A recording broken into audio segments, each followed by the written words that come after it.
ఎప్పుడూ కోపంతో ఉండేటటువంటి యజమాని ఇంట్లో ఉన్నాడనుకోండి, ఆ భార్యకి సంతోషం ఉండదు.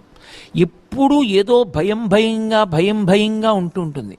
ఎక్కడ ఏ పొరపాటు దొల్లుతుందో, ఏ చిన్న తప్పు జరుగుతుందో, ఆ చిన్న తప్పుకు ఆయన ఎంత కేకలేసేస్తాడో, ఎంత క్రోధానికి వశపడిపోతాడో మీరు చూడండి.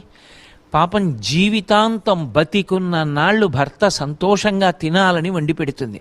ఏదో ఒక్కరోజు ఆవిడ మనిషే, ఎక్కడో చిన్న పొరపాటు జరిగి కాస్త ఉప్పు తక్కువో ఎక్కువో అవుతుంది.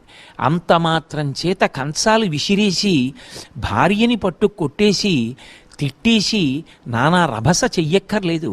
ఇంట్లో అంత కోపంతో ఉండేటటువంటి వ్యక్తి ఒక్కడున్నా చాలు. అది తండ్రి కావచ్చు, తల్లి కావచ్చు, బిడ్డలు కావచ్చు, తాత కావచ్చు. ఆ ఇంట్లో వాతావరణం భయంతో, ఉద్విగ్నతతోటి ఉంటుంది. ఏమంటే ఏమొస్తుందో మాట్లాడడానికి